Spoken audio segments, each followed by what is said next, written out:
Excited to have you here with for our Managing Classroom Disruptions webinar, in which we'll do a simulation exercise. My name is Ken Spiro. I am the founder and president of School Sims. I'm delighted to have you here. Just a couple of things that you can have access to if you're interested in learning more. As we progress through this, there will be access to a variety of things on our website. So just wanted to call your attention to that.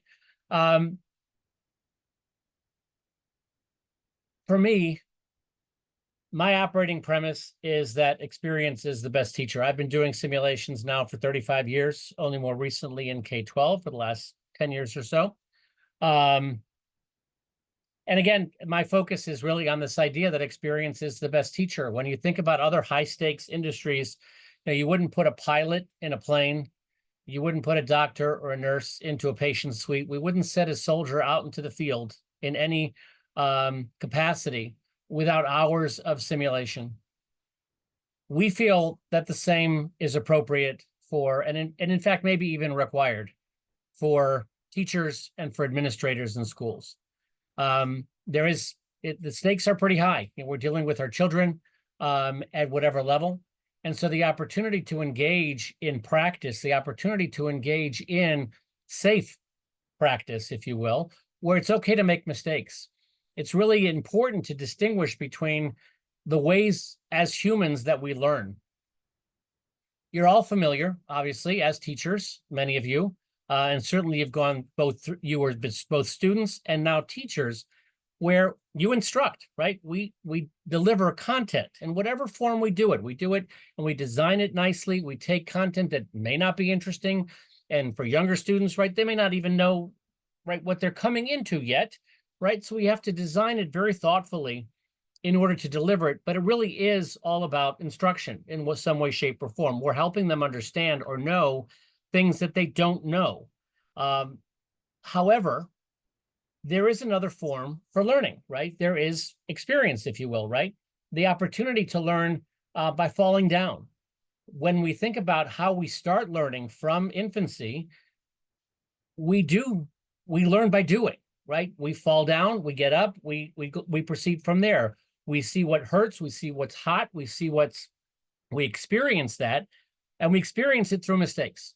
And so that opportunity to have in a safe space to be able to make mistakes in certain areas is really, really very important and is as appropriate to be blended with the instructional content. When you think about this idea of these other high stakes industries, one of the things that's unique, I think, to teaching and to leading in schools is that many of the challenges that you experience are going to be cognitive, right? There's some things that are procedural, right? There's some things that you can do, and we'll talk a little bit more about that. But many of the things that you face, the most challenging issues that you face during the course of a day, I would suggest, are cognitive, right? Your ability to deal with one student's needs when there's other students, obviously, in the classroom, or the student's needs versus what the district or the building is, the leadership is telling you, or what you're dealing with your students and what the parents want. And obviously, there's all kinds of distinctions amongst the parents. And so the opportunity to practice with thinking, with decision-making, is something that we feel is very important. So what is a simulation? So for us, a simulation is something, it's manifests in a browser, and it's a choose-your-own-adventure type exercise where you're going to be engaged in a problem of practice in a classroom and have the opportunity to make decisions and see what happens, right? So when you make a choice, you're going to actually take that path, et cetera, and you make a series of decisions navigating time in a simulated context. And we're going to do one in the context of managing classroom disruption, so we can actually have an experience together, but just to give you a sense of what it is we're going to be doing. And one of the things that's really important about experience, if you're going to do it from a learning perspective, is that it needs to be scalable. The importance of being able to engage in practice is that you can practice when you have time. You can practice when you may be commuting, if you're not driving, or you can practice when you have a moment, and that's when you want to do it. You don't necessarily need anybody else around you. You can engage in something that is experiential, that is driven by the opportunity to make mistakes, and in fact, even encouraging mistake making so you can see what happens. That's what for us a simulation is all about that can be deployed. You can do them in a PLC. You can run them on your own. You can do them with a mentor. You can do them with a leader. However you want, they can be deployed in any manner. They can be played together or individually, whatever makes sense. But the opportunity is to have experiences that you can leverage so you can reflect upon what happens and be able to apply that in your real life environments. So, again, as I mentioned, I've been doing simulations for a long time.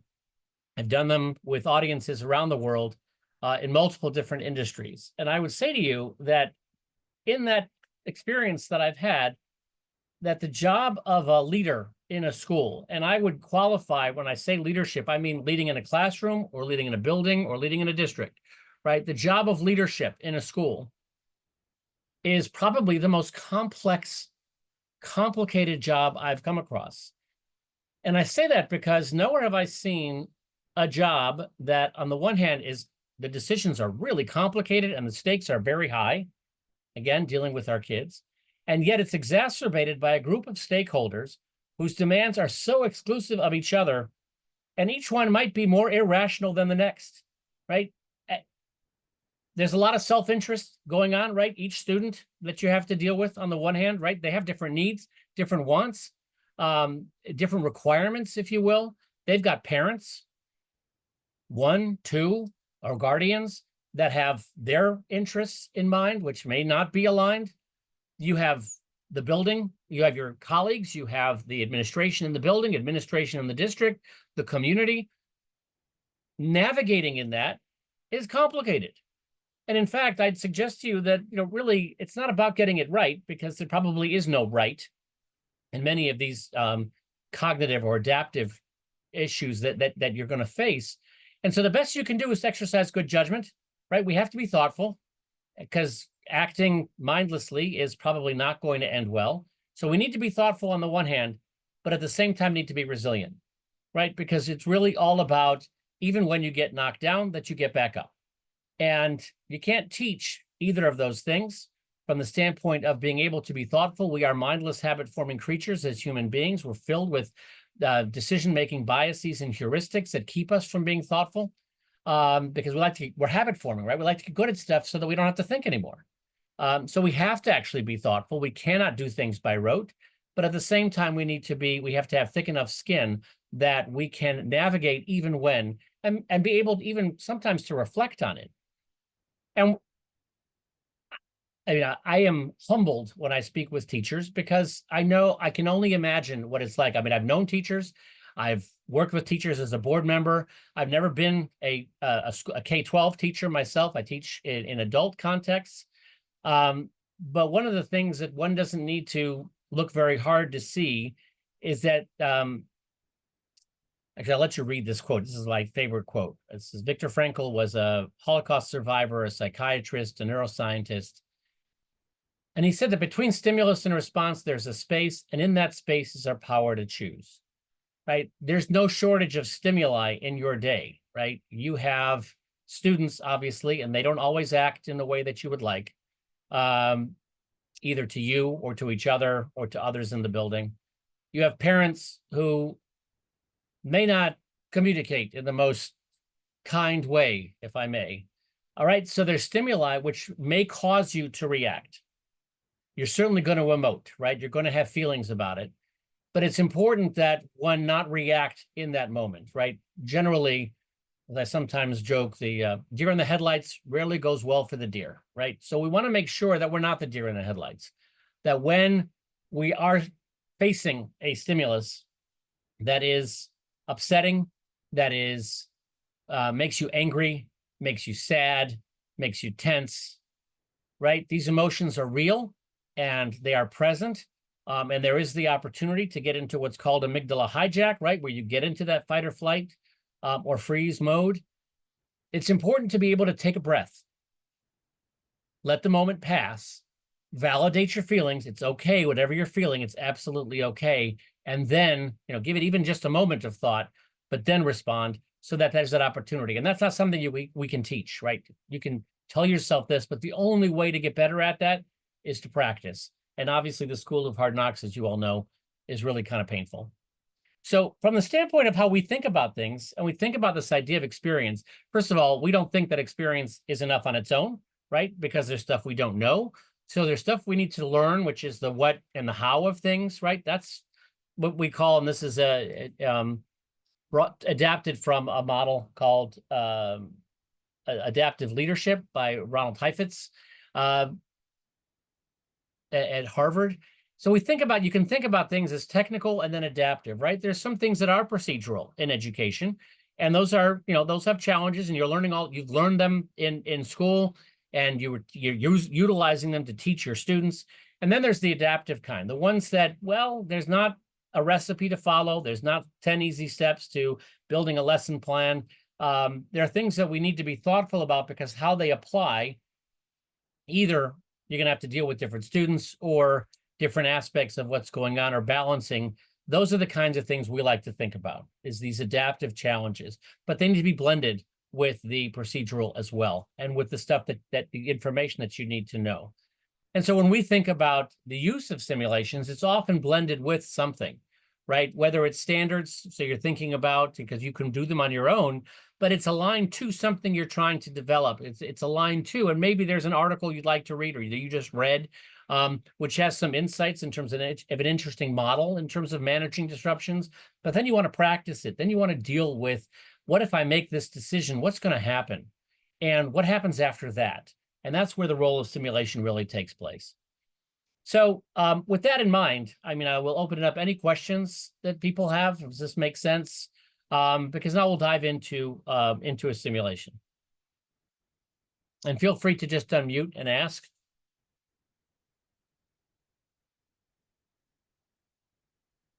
Okay.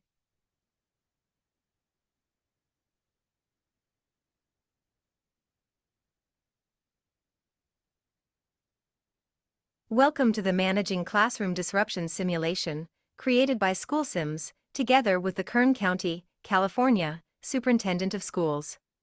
Okay, so select the next button to begin. One thing that, just so you know, often when we do a simulation, part of the from a learning standpoint, if an experience is going to be useful, it has to be sticky, right?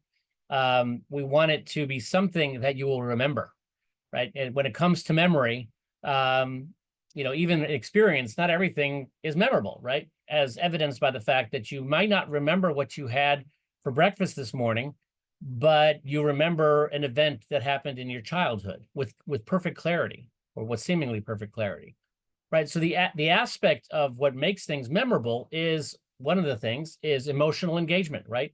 If it's meaningful to us in some way, positively or negatively, that's one of the things that helps transport things from short-term memory to long-term memory, something that will stick. So for us, given that this is simulation, right, it is simulated experience, how do we make it sticky? One of the things is, first of all, it's narrative, it's story-driven.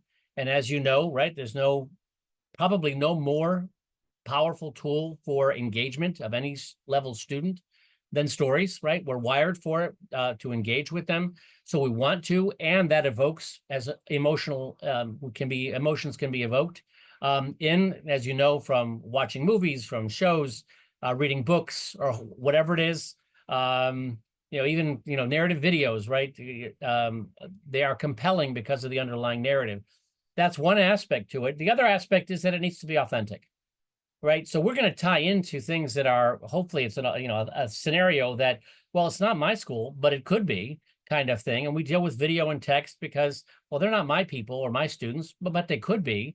So it's eminently relatable, but that authenticity is important. And we derive that by actually partnering with practitioners so that it's not based on experience. So because we don't want to recreate history, but it's whatever we simulate is inspired by other people's experiences.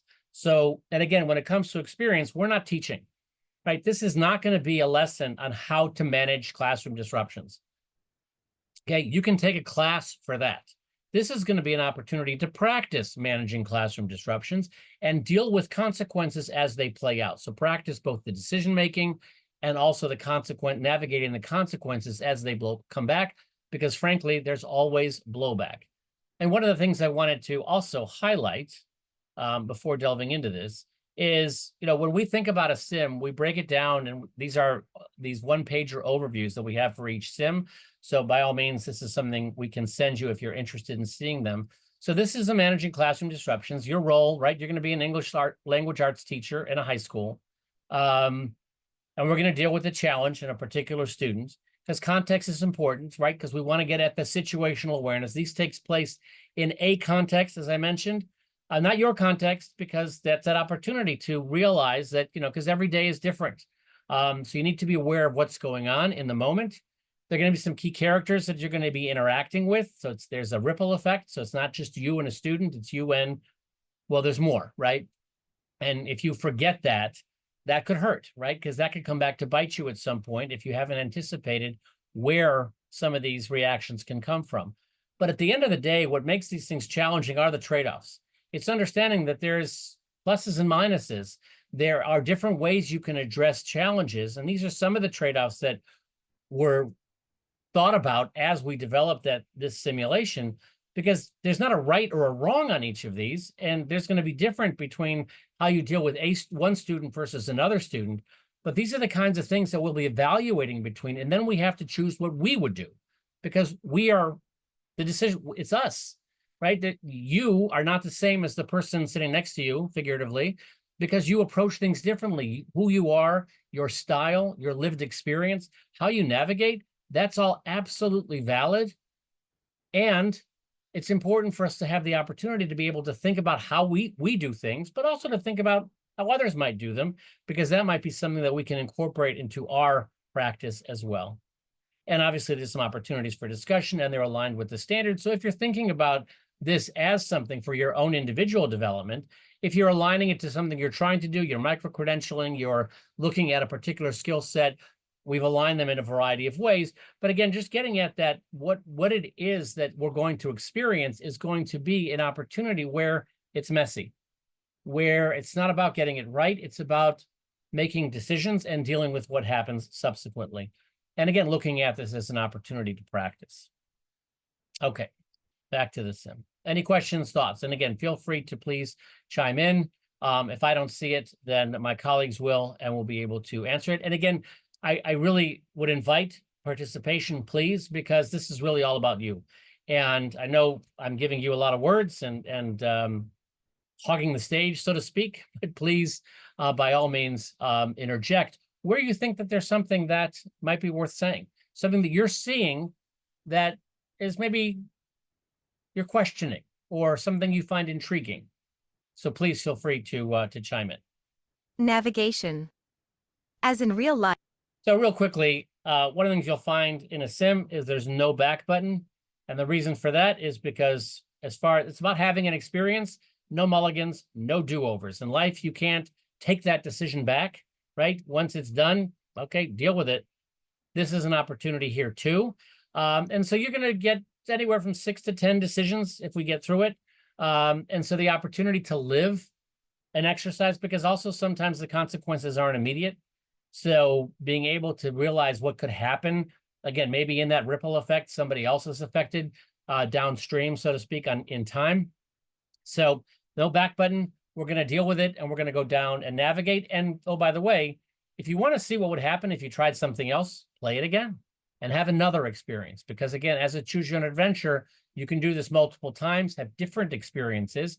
And again, that's all additive to your experience portfolio, as we call it, what you draw upon when you're facing these issues in real life. Your role. You are in your second year as a teacher at Rolling Hills High School. You really enjoy working with high school-aged students. They are challenging, to say the least, but it's so rewarding to watch them grow and advance academically, socially, and emotionally. You enjoy the atmosphere here at Rolling Hills. Principal Rogers encourages learning communities and is quick to offer and provide support. You also enjoy the relationships you've developed with many of your peer teachers. Some of you may be thinking about what things we tell you is your second year in the building, but really that's about it. Because we want you to see yourself, right? So you're going to be making decisions, not as somebody else. You're as this teacher, obviously, but it's you. And so you can bring to the table whatever you want. And as you're hearing about these the other levels of description, I'm guessing some of you were thinking about what your place is. You might not be in this classroom. You may not be in a high school. You may not have a good relationship with your principal. That's all great, and that's all something we want to have present, because that's something that can be talked about, because the beauty of the modality is that it's an opportunity to have an experience and engage with stuff that's written and that's presented, but also what's not there or what's different than what's there, because now we're thinking about it. The ultimate goal in these kinds of exercises is to practice critical thinking. That's the muscle memory we're trying to create, not so that to give you the right answers, if you will, to how to navigate your situations. It's how to practice being thoughtful. And again, you may not get it right, but you're better prepared for what happens after. And ultimately, that's the thing that can keep us, our well-being, et cetera, because we can navigate what comes if we're prepared for it. About Marlowe. Marlowe Sellers, a student in your 6th period English class, frequently disrupts, and it seems to be escalating day by day. Marlowe is a student with a history of extreme, and occasionally violent responses to even the mildest redirection. You have spent the past months working with him to build a relationship where he feels respected. You have done this by treating him as an individual and modeling how to be respectful. He seems to relish the individual treatment that you have extended. He responds well when you assign him responsibilities in your class and give him a leadership role. However, in the past several weeks, something has changed. He is no longer responding to the strategy of being class leader or your redirects. Immediately after his latest outburst in class, you called your mentor, Amelia Salinas, to schedule a meeting with her. You've asked to meet with your mentor before school. As the meeting time approaches, you are unsure if you still want to meet with your mentor. You don't want to appear incompetent, however, she may have some effective strategies. So, will you meet with your mentor? You decide not to meet with your mentor. You know you may not have the perfect strategy, but also believe that you know the student the best, and finding a solution on your own will be a great opportunity for personal growth. You decide to meet with your mentor. You know that she has some wonderful resources and may provide a fresh perspective. So here we got to our first decision, right? We have a mentor, which is, again, one of the things we wanted to do is model that. You may not have one, but it's always good to find somebody you can talk to when you're in these kinds of challenging circumstances. So this was decided upon that we would incorporate this, but at the same time, there's a decision to be made here. Are you going to meet with them right before this? And so this is obviously, there's just two options. In many of the other decisions, there'll be additional options. But what we're going to do is think about what you would do, and we're going to put out a poll and see how you vote, and then we'll see how we proceed from there. Okay? So think about it for a minute, and then we'll put up the poll. Go ahead, Nick, if you want to share the poll. Okay, now obviously there's more choice options than just two, but go with one or two. And if you would do something different, by all means, then choose the third.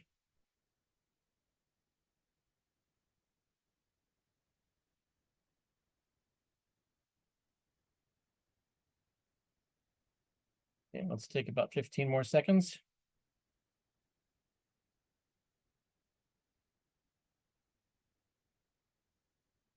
Just feel free to choose one.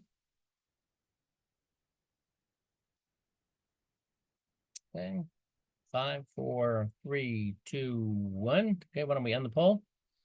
Okay, so most of you wanted to do the second one.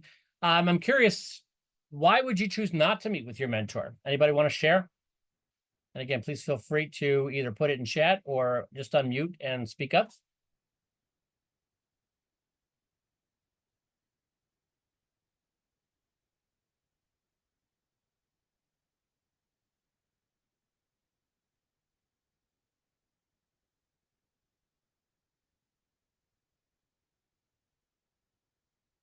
Okay. Obviously we put in there that maybe you don't want to feel like if you're only a second-year teacher, your ego may be at play and you're struggling with this, but maybe you don't want to. whether that's true or not, whether it's realistic or not, I mean, we believe that they certainly believed it was realistic. We want to acknowledge these things and validate them. That's okay. I mean, those are real feelings. And it's important that, and those of you familiar with Brene Brown, right, she talks about emotional granularity, right? If we can name our emotions and what we're feeling, part of the benefit of that is we can actually take some of the air out of it, right? If we name it, we acknowledge it. First of all, we validate it. So that's the most important thing. Then we can decide how we want to, whether we want to act on that or whether, well, I don't think I feel that way, but you know what, actually, I really should meet with the mentor. So in terms of being able to think about these things, we want to give you that opportunity, even though obviously we highly recommend, and certainly will be recommended at this stage, that you do meet with your mentor, although there are obviously going to be things that come up that are distractions. Well, why don't we go ahead and meet with the mentor? Meeting with your mentor. You've decided to meet with your mentor and get her input. You suspect that she may want to follow up and see how the day went, and you recognize that may be a valuable benefit. You go into your meeting with your mentor, Mrs. Salinas, feeling open-minded and ready to learn and grow. You begin to share with her your challenges with Marlo. I'm so glad you came to see me, so thank you for reaching out. Remember, we do have wonderful resources here on campus that can be helpful.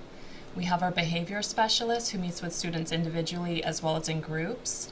We also have campus security, and they've managed to build a great rapport with many of our students, as well as Coach Rivers, who also coaches Marlo. So just keep in mind, any of these individuals would be a fantastic resource for you.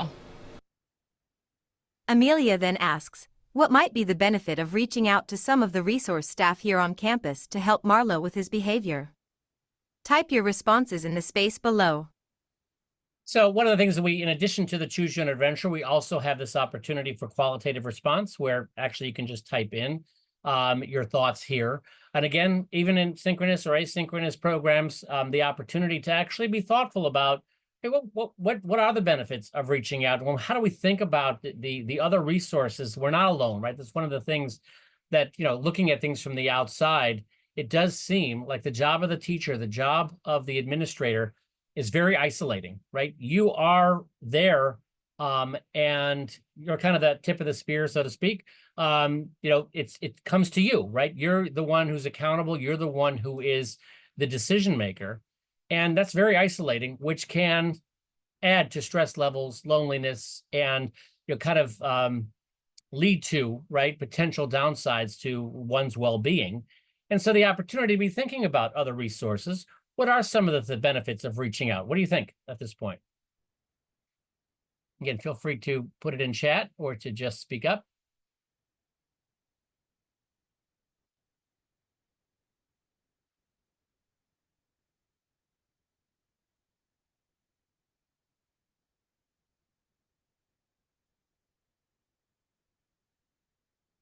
Great. Yes, Gary, very perspective.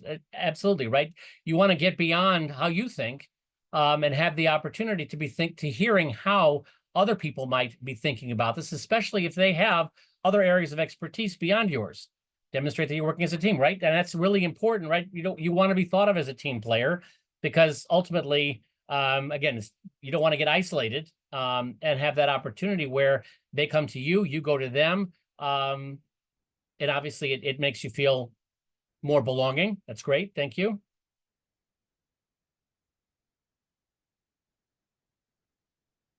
One of the things I will also mention is that if you were doing this on your own, when things get typed in here, they get ultimately placed into the feedback report. So one of the things that I didn't mention, but we would get to, is, you know, within a simulation, it's embodied by the idea of context, right? Because that's situational awareness. Then we get to opportunities for exercising judgment, making decisions.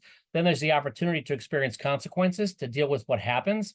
And then lastly, there's that opportunity for feedback, right?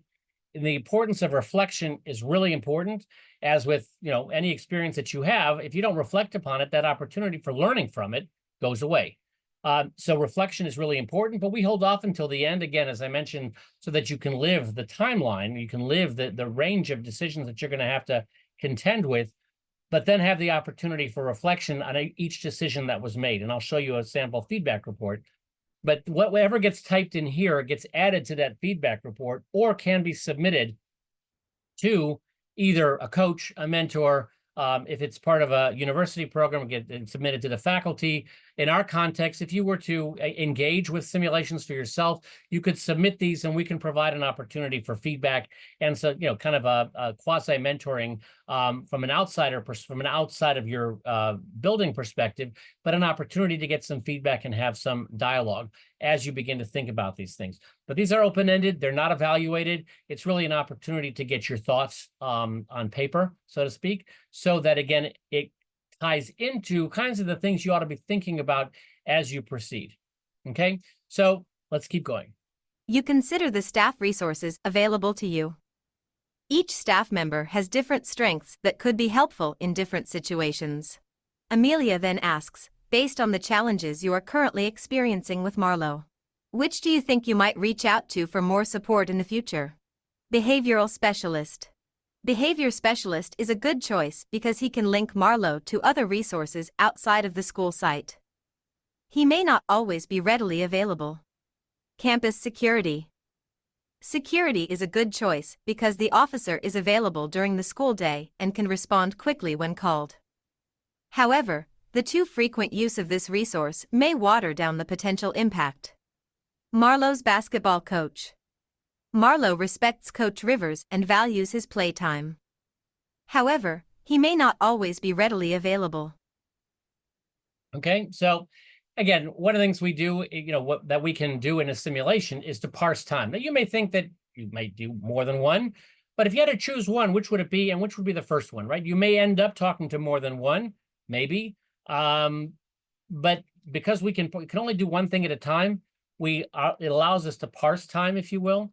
And so we actually let's think about what would be your first, if you were to reach out, who would be the first one you'd reach out to? The behavior specialist, the campus security, or Marlo? And again, these are stylistically, what are you orienting towards? What's your style, et cetera? But why don't we put up the poll?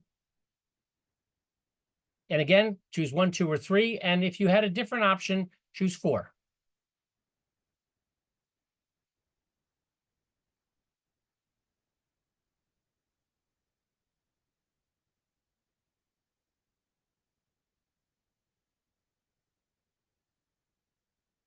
Okay, 10 more seconds.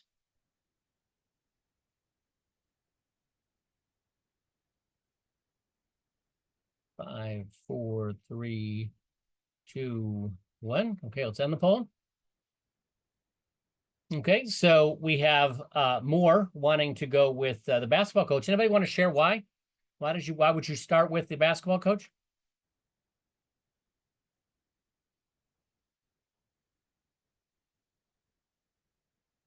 Feel free to unmute.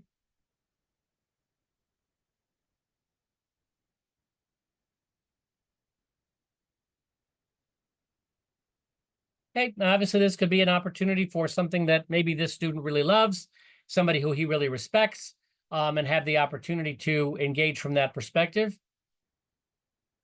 There you go. Thank you, Barb. In terms of harnessing that relationship, right? If relationships are important, maybe this is another way to reach him or understand him, so that, even though he may not be present, that you'd be able to have that insight to make better decisions. That's great. Thank you.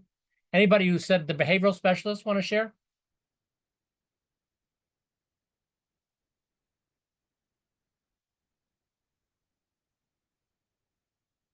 And again, what you're finding here, that there's not a right or a wrong answer here, right? There is, you got to look at your context, how you think, how you approach what you're comfortable with, and go with it, right? Or try something you're not comfortable with, because this is an opportunity to do that. So when you play a sim, you can either do it by what you think is the right thing for you, or something that you don't think is the right thing, but you're not sure why, right? You're not sure what would happen if I did that. And there's an opportunity to have an experience. But if we go with the majority, was the basketball coach, let's go with that. Amelia then asks, what pros and cons are associated with leveraging Marlo's basketball coach? Okay, so list them in the space below. In the interest of time, But again, and we talked about some of these things, but this would be an opportunity to really further elaborate in terms of how you approach these things, how you leverage your resources, and in particular, in terms of utilizing this resource relative to navigating the things that are happening with your potentially disruptive student. Then, in an effort to provide Amelia with context, you share the strategy you most frequently use to help Marlo manage his behavior. You tell her that, in an effort to work with Marlo while maintaining a learning environment for the other students, I've consistently confronted each disruption. He needs to understand that disruptive behavior is unacceptable and won't be tolerated. Explain the impact his behavior is having on others. Marlo needs to recognize how often his behavior is negatively impacting those around him and encourage him to be more considerate of others' needs. Asked questions to help him identify why he's choosing to be disruptive. He needs to discover and work on root causes so he can self-correct. Always focused on building rapport and showing respect. Staying focused on long-term results may result in some short-term setbacks, but will build trust in the long run. So here's just really an opportunity to be thinking about it. I mean, we did mention something earlier on, if you caught it, in terms of what the strategy has been happening so far with this with this particular teacher. But how would you deal with it, right? What is your thinking about? And again, just an opportunity for the critical thinking, validating it. But if we just do a quick poll here, because we want to get to actually meeting Marlo and getting into the classroom. So let's release the poll. 1, 2, 3, 4. What would you do? How would you describe to your mentor how you have been engaging with Marlo to address in addressing his behavior?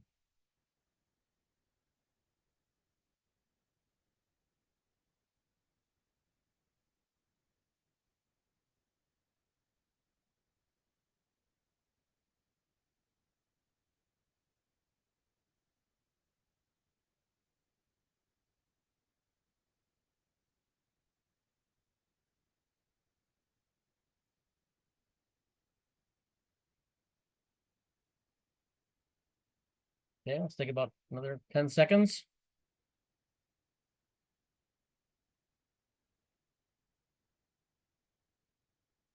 Five, 4, 3, 2, 1. Okay, let's end the poll. So we have a tie. Yeah, if this was this is more of a thought option as opposed to a consequating one in terms of affecting the timeline. So it really, but here's an opportunity to, if you were doing this synchronously, right, to have an opportunity to, put somebody on the spot and say, make the call, right? And we add tension, we add stress to that process, again, which makes it more memorable. But again, because a decision needs to be made, not making a decision, no matter how complicated the situation, is not an option, right? You have to do something because not doing something often has consequences of its own. And so it gives us an opportunity. Anybody want to share quickly why you chose what you chose? Any one of these are valid, obviously.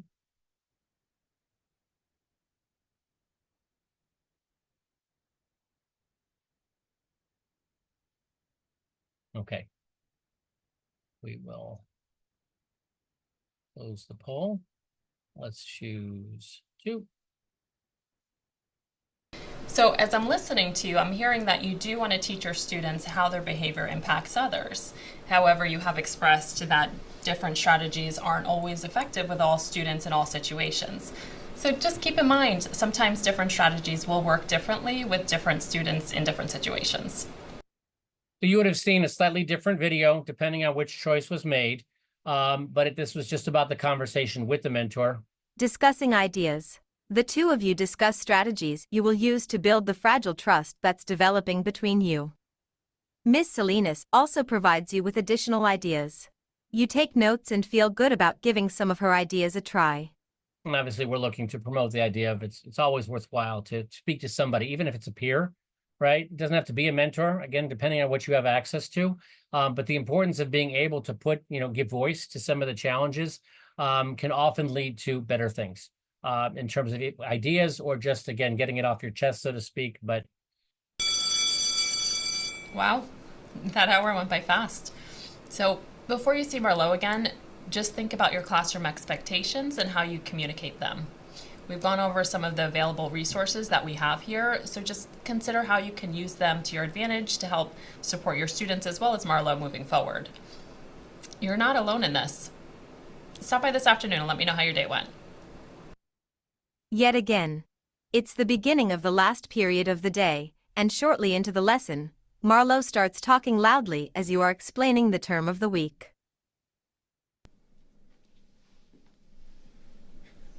Hey man. Hey, where's your girl? Oh, wait a minute, I forgot. You don't have one. What? What did you say?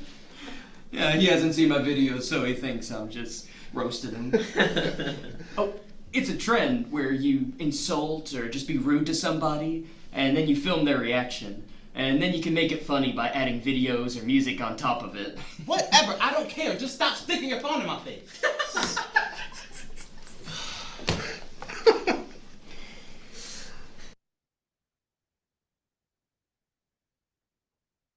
So first thing I want is, just in terms of your reaction, how How will you address his behavior? how are you going to address this? What are you going to do? What's your, obviously you're in the moment. We're parsing time, right? We're extending, and you're standing there in front of the classroom. What do you do? What do you think?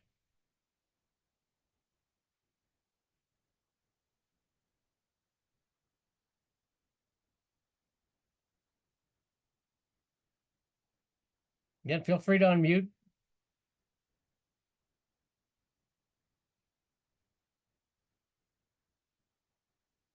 Okay, so as you're thinking about that, again, in the interest of time, so we can get through a little bit more of the sim. Okay, you've observed the interaction and rising tension between Marlo and Andrew. Maybe it's time to intervene. Which action will you take? You continue to teach the lesson, not giving attention to the disruption. This will allow you to continue working with the class. Write a referral and send Marlo to the admin offices. The class norm is to have a warning and private conversation, unless the behavior is extreme and warrants a written warning right off the bat. The filming of another student would typically result in an immediate referral and an exit from the classroom. You know that you would give any other student a referral for the behavior Marlo is exhibiting. Send Marlo to see Coach Rivers. Marlo respects Coach Rivers and values his playtime. You ask Marlo to step to the back of the room and talk to him about his behavior. You hope that you can reason with Marlo and explain why his behavior is so inappropriate. You feel that one-on-one will be less threatening to him and may not make him feel like he has to react to save face. Okay, so you've got 4 options. What do you think? And again, if you don't see the choice that you would make, number 5.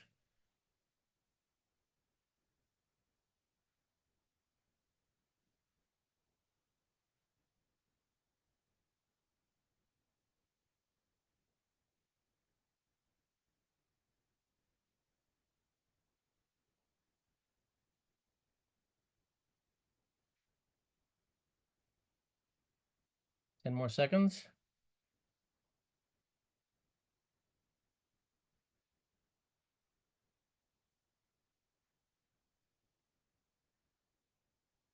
Okay, let's end the poll. Okay, again, we got a tie, 3 or 4. So we can either send Marlo to see Coach Rivers or ask him to step to the back of the room. Will one of you please share why you chose what you chose?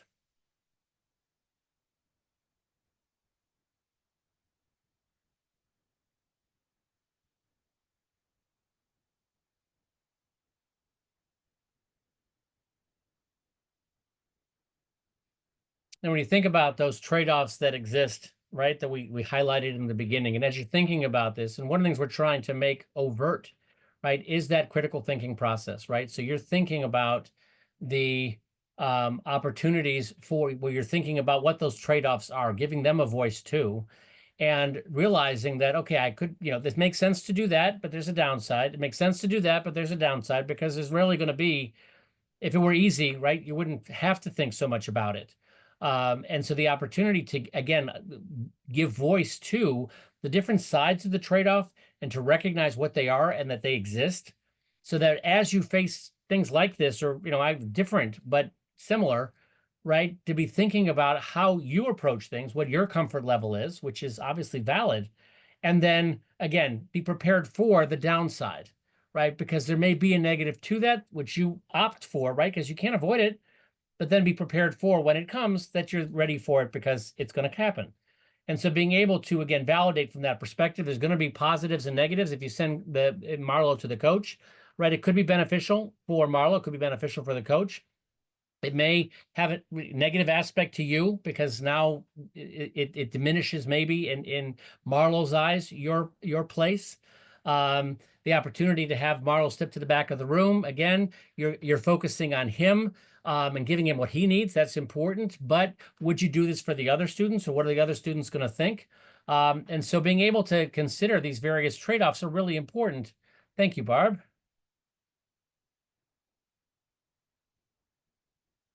Absolutely. Absolutely. And thank you. And since you did chime in, so we're going to reward that, we will go ahead and choose number 4. And again, the goal here is, one of the things we talk about, especially when you're doing them synchronously, if your choice isn't made, you always get to hold on to the I told you so's for later on, or go back and play it again and see what would happen if you did the alternate paths. But let's see what happens if we take him to the back of the room. Back of room with Marlo. You've decided to speak to Marlo. As you step to the back of the room, you hear a loud disapproving sigh from Andrew, who was undoubtedly expecting him to be removed from class with a referral. You've established a policy of written warnings when the disruption is severe. Videoing another student and continually ignoring redirects would definitely fall into the severe category. So, you begin by asking Marlo what he's doing. So obviously, here's some of the consequences, right? Andrew is, a player in this, and he has feelings about this too. And obviously, those are the things that, again, we opted for it. And as Barb said, right, we have to do this in a thoughtful way. And how you do it may be different in terms of, again, but these are going to be stylistically different approaches, so we can differentiate from those from the trade-off perspective. But this gives us the opportunity to practice navigating. Sorry, it's a social media trend. I kind of have to get his reaction to an insult or it's not gonna make sense. It's supposed to be funny. Concern for others. You tell Marlo that he's extremely knowledgeable about social media and that what he's doing with his video sounds very sophisticated. You express your concern about how he is doing it. You share your concern that Andrew and others are annoyed and frustrated by the commotion and tension he's creating.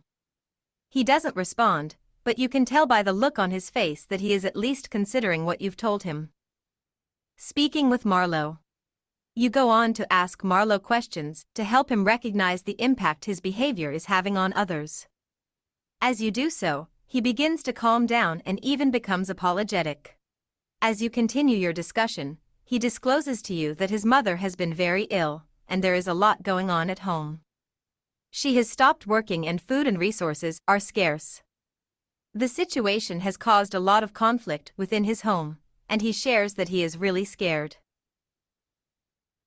So obviously context is important, and we don't know what's going on until you're told, and creating opportunities for speech.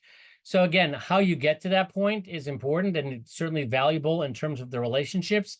And had the referral done, even though the referral seems to be a right thing to do in terms of the standard approach, maybe it's not always the right thing to do, right? So again, it requires thoughtful implementation. And again, even if it's the right thing to do, quote unquote, or you decide that it's the right thing to do, some of the things to be considerate of might be, again, when you're thinking about it, if you're decision making, when you're facing these kinds of situations in real life, is to have that other voice on your shoulder saying, but be careful, right? Or find an opportunity, especially if you've been building a relationship with a student, obviously to take advantage of that opportunity. Following your choice of how to deal with Marlo's repeated disruptions, how do you feel? Angry, frustrated, concerned, embarrassed, hopeful, confident. So again, this is an opportunity like the open-ended is to really just, again, validate to get one to validate how they're feeling. Whatever it is, it's okay. We can release the poll. I don't know if you have a poll with 6 in it, Nick, but we can do if it has 1 through 5. So starting with angry. So angry is 1, frustrated is 2, concerned is 3, embarrassed is 4, hopeful is 5. And if you're confident, then put it in chat, please. Okay, so we have some concerned. Anybody else? 10 more seconds.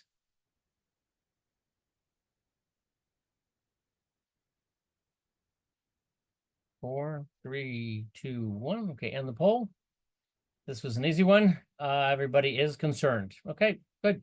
So again, an opportunity for, depending on where you are, that it's okay to, and again, this becomes an opportunity to think about something you'd want to talk about, right? If you're sensing that you would be frustrated in this situation or even angry, then that's an opportunity for you to think about what you might want to talk about with a mentor, etc. So, by all means, this is an opportunity for that, but let's go with concerned. The next day, as Marlowe enters the class, he apologizes to Andrew and to you as well. Andrew shakes his head and mumbles under his breath. You hear other students starting to whisper. Marlowe stays quiet as you continue with the lesson, but other students, led by Andrew, are continually making cracks about favoritism. Which will you do? Move on with the lesson and address any issues as they arise. Believing that this will eventually pass, you ignore the rumblings of the other students. Speak to Andrew at the back of the room. It is clear that although your conflict with Marlowe is resolved for now, the aftermath is now conflict with Andrew.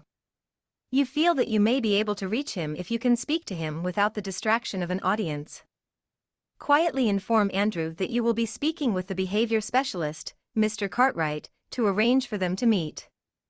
You do not want to further disrupt the class lesson by stepping to the back of the room with Andrew, so you quietly go to his desk to let him know what the next step will be. Make a joke of your own directed toward Andrew's show of disrespect.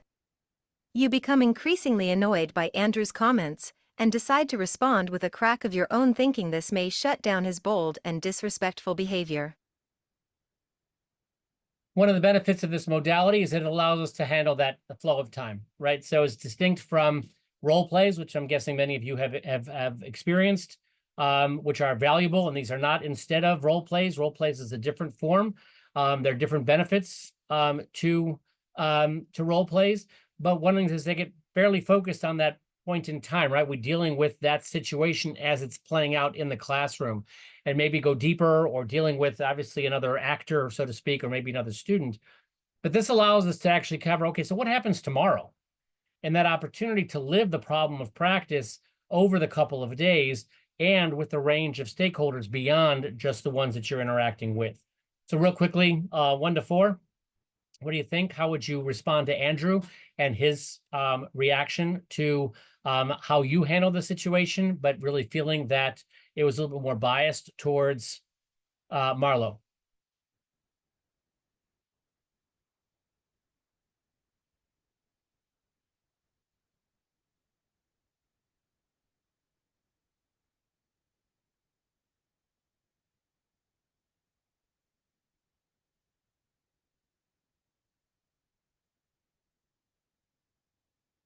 Okay, 10 more seconds.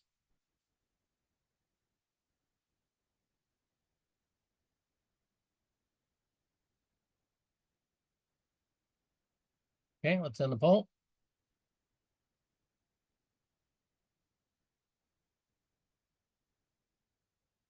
Okay, so it seems to be to speak to Andrew at the back of the room. Anybody want to share, well, especially the person who chose 1 or 4? Or one of the people who chose number 2? And obviously, I hate to put people on the spot, so I'm not going to call on anybody. And obviously, I don't know who it was. But the opportunity is to get insight, because sometimes the way we act is inspired by, right, our lived experiences. and what we've seen, what we do, what we've learned, how we've processed the learning. Other people, when they look at the same issue through a different lens of their own lens, they may think about how they would do it. Again, they're making all kinds of assumptions in their own mind, which are obviously very valid. And getting that insight, right? You would never know that perspective unless somebody shares it, right? You don't know how somebody else sees unless they tell you. And so having the opportunity to hear from others a different way of thinking or approaching is something that can be highly valuable relative to your own development, right? Because, one of the favorite things that we hear from the perspective of when we deliver simulations is when one student says, I never would have thought of it that way. And you don't get that unless you hear it from somebody else who you respect. And so having that opportunity to work with peers or work with a mentor can be highly valuable from that perspective. We're about out of time, and I apologize that we didn't get through the simulation. However, I did want to share with you what the feedback report looks like, so you can get a sense of that. So at the end of the sim, this is the path that could be followed. This was a sample version of the feedback report, but then we remind you of what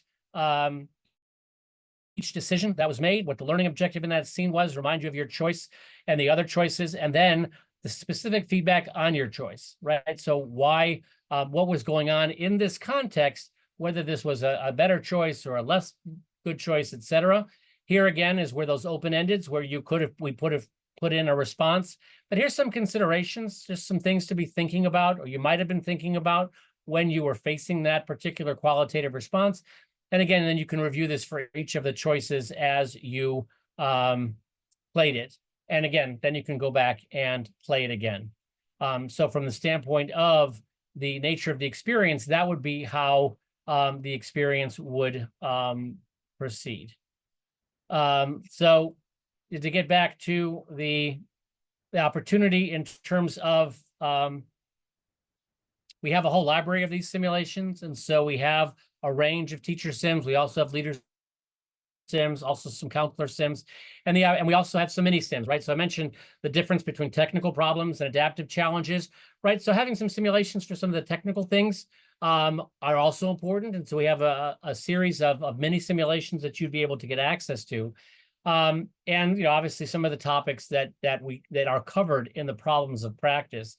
And the opportunity, if this is something, first of all, it can be for continuing education. If you're interested, please reach out and we can get you a certificate of achievement. These are things which in your districts might be of interest, or in your schools, if they're engaged in with that, you would be able to get continuing education credits. But if you're interested, this is something that you can do as individuals. If you want to get access to the simulations on your own, for your own personal development, or that you can use with a mentor, or again, utilize with your colleagues, if you would so choose. But it's something for your own development. That's something that feel free to use the QR code and reach out. We'd love to chat with you further. Clearly, if this is something you think that your district or your school would benefit from, be happy to engage with them if you want to let us know who to reach out to. Or if you're in a university, in terms of being able to utilize these kinds of simulations as part of the program, integrating them with the rest of your curricula along the lines of, again, aligning to the standards or aligning to course objectives. Obviously, that is the way, kind of as an automated case study, another way that they can be used. So with that, if you're interested, we could also share the sims so you can finish playing it if you reach out and ask. I'd be happy to do that so you can see how things proceed with Marlo and Andrew and the rest of the class. And obviously your place in terms of maybe even dealing with the parents or finding out more information about the mother and her situation, and being able to proceed from there. So with that, thank you very much for your attention. Thank you very much for your participation. And if you have questions, I'm happy to respond to them and to speak with you further. But thank you all very much.